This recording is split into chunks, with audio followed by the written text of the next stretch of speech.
saya. Saya senggol ku sih. Apa ya?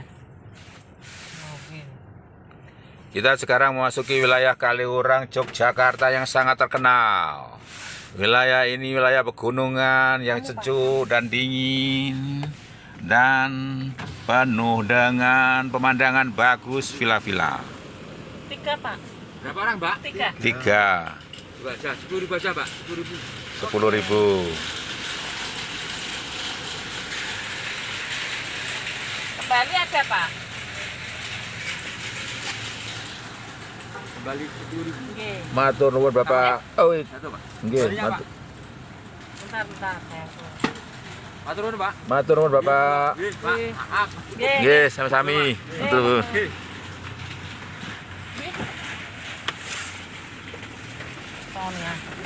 Suatu logika yang sungguh-sungguh menarik ketika kita bilang ada berapa orang, Pak? 3, Pak. Bapaknya tadi petugas loket bilang 2 orang saja. Wah, apa makna dari semuanya nih Bu Vita? Ya, bapaknya itu Orang baik. orang baik. Orang Baik. baik. Bapaknya orang baik. Baiklah saudara-saudara, kita masuk wilayah Kaliurang disambut oleh orang baik. Iya, menurut Bu Vita orang? Baik. Menurut Pak Sam orang? Jogja. Orang Jogja. Berarti Orang Jogja berarti baik. orang Jogja berarti baik. Kita sedang berfilsafat sederhana sehari-hari, orang awam yang tidak belajar sampai profesor namun bisa berfilsafat. Awam bisa paham. Nah, inilah konten tercinta kita. Konten Yonatan Raharjo dengan slogan awam bisa, awam bisa paham.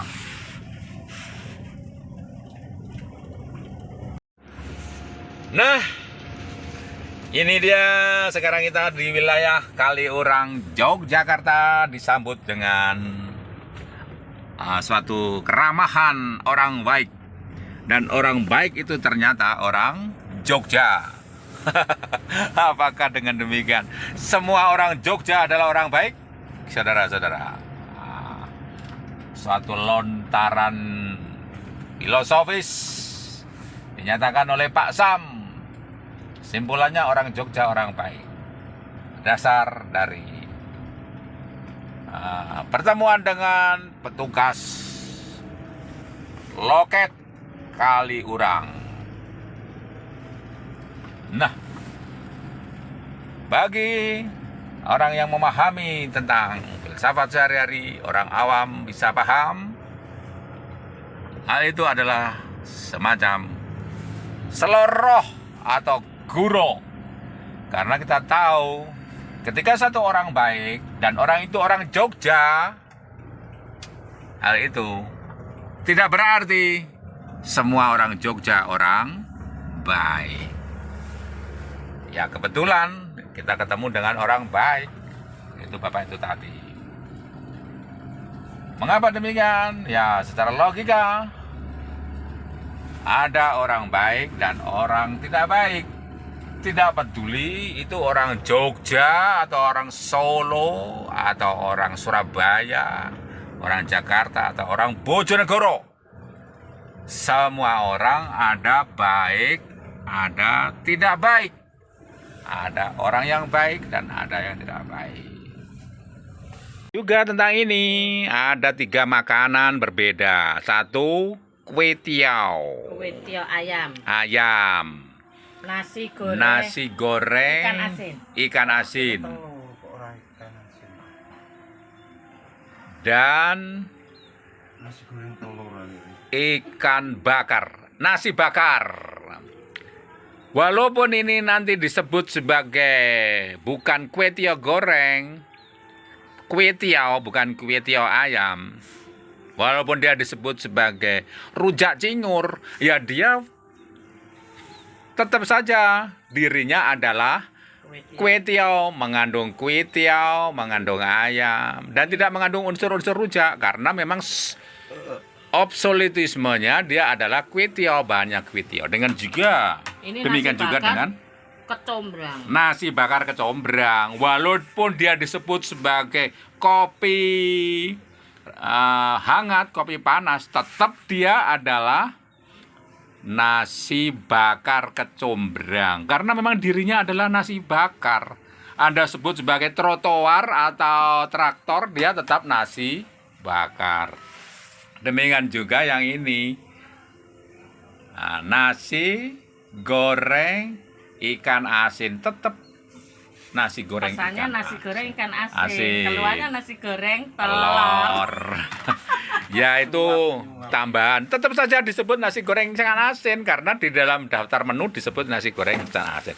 Kalau itu kita memakai prinsip absolutisme. Jadi tergantung Anda mau memakai prinsip relativisme, subjektivisme atau absolutisme. Di dalam menilai, Bapak tadi yang masuk, waktu kita masuk, dia melayani dengan tiket. Dan Pak Sam sama Bu Vita mengatakan, Ikan asinnya ada. Bapak itu baik. Ternyata baik menurut Ikan asinnya Bu Vita dan Pak Sam dalam kebaikan yang bersifat umum dan terlihat dengan panca indera. Dengan demikian panca indera kita itu berpengaruh terhadap suatu penilaian baik atau tidak. Itu di relativisme. Sedangkan subjektivisme, kalau saya bilang makanan ini enak, ya enak. Dia enak menurut saya. Bu Vita mengatakan tidak enak, terlalu pedas, terlalu asin. Ya tetap enak menurut saya karena subjektif saya mengatakan ini enak. Sedangkan absolutisme, ya seperti tadi, disebut apapun juga, walaupun itu disebut nanas goreng, kalau ini kuitio, di menunya disebut kuitio, ya dia kuitio ayam. Sekarang mari kita berlogika. Ketika kita tadi mengatakan Bapak itu baik, maka orang Jogja baik, kita bebaskan pendapat Anda. Walaupun kita tahu tidak semua orang itu baik dan tidak semua orang tidak baik.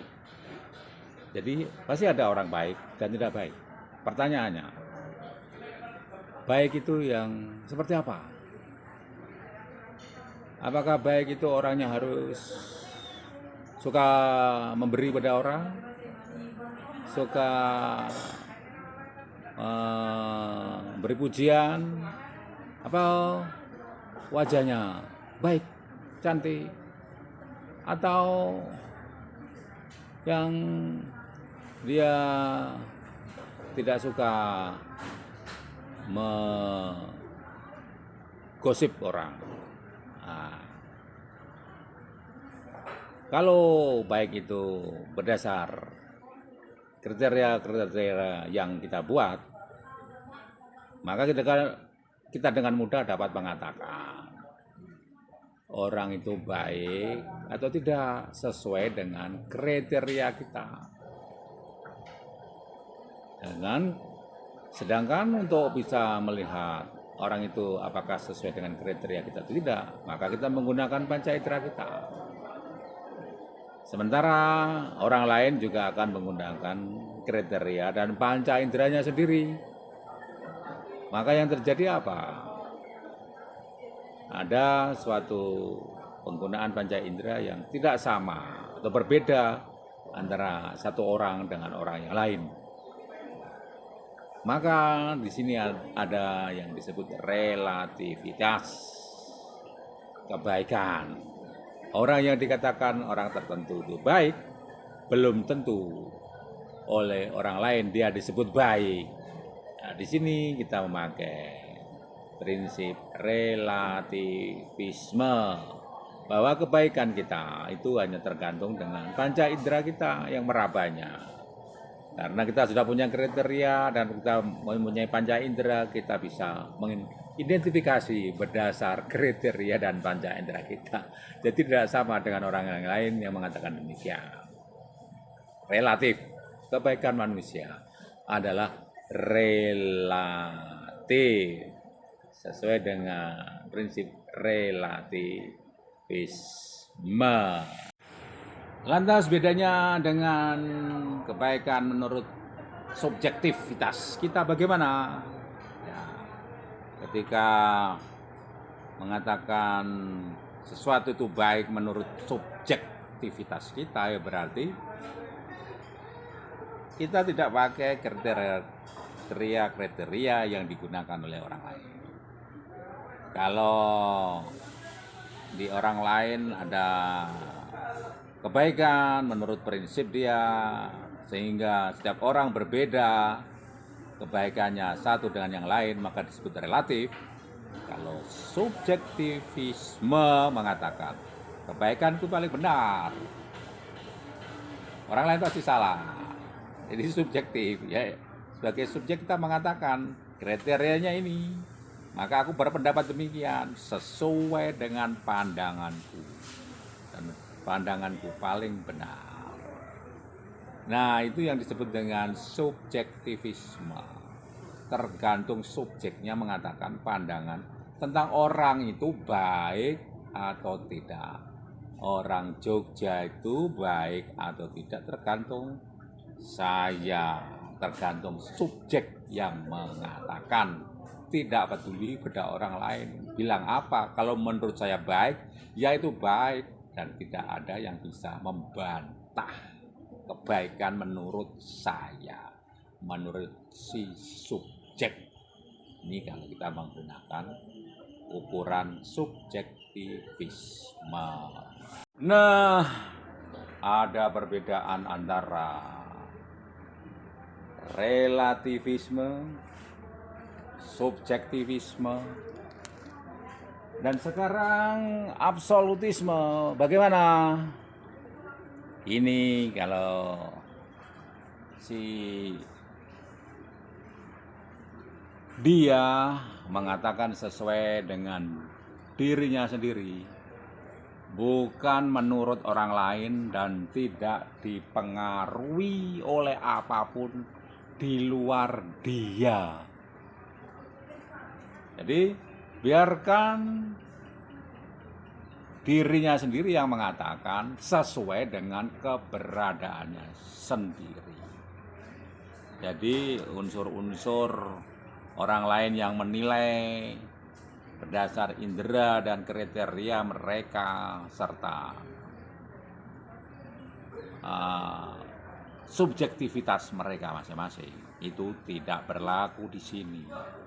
Yang berlaku adalah menurut diri pribadi yang sedang dinilai, dan dia menilai berdasar apa adanya dirinya sendiri, tidak dipengaruhi unsur-unsur luar atau eksternal atau nilai-nilai ekstrinsik, tidak berpengaruh kepadanya.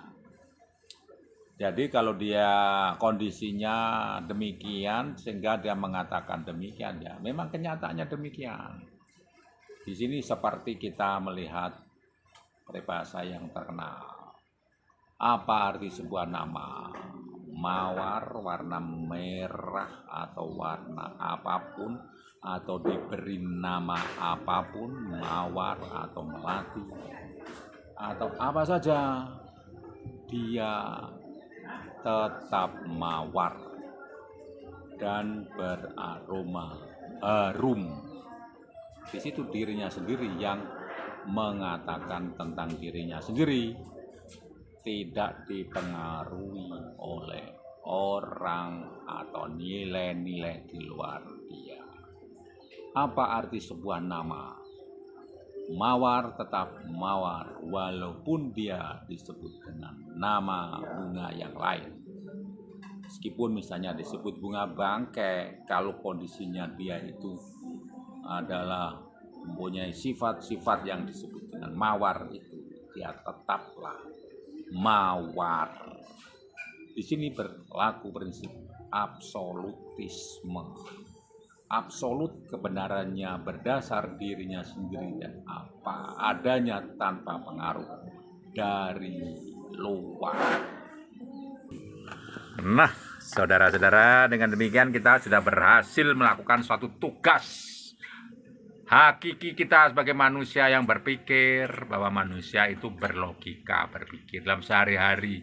Dan hal itu penting supaya kita dapat mengidentifikasi sesuatu untuk tujuan-tujuan yang mulia, yang baik.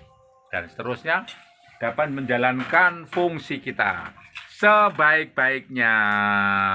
Banyak pilihan, banyak pemikiran. Kita tidak mengatakan mana yang ini harus begini, harus begitu. Tapi ini pekerjaan rumah bagi kita selanjutnya. Iya, menghadapi segala permasalahan, logika kita mesti berjalan. Jadi jangan takut berlogika atau berfilsafat. Oke. Enak ke seberangnya terus.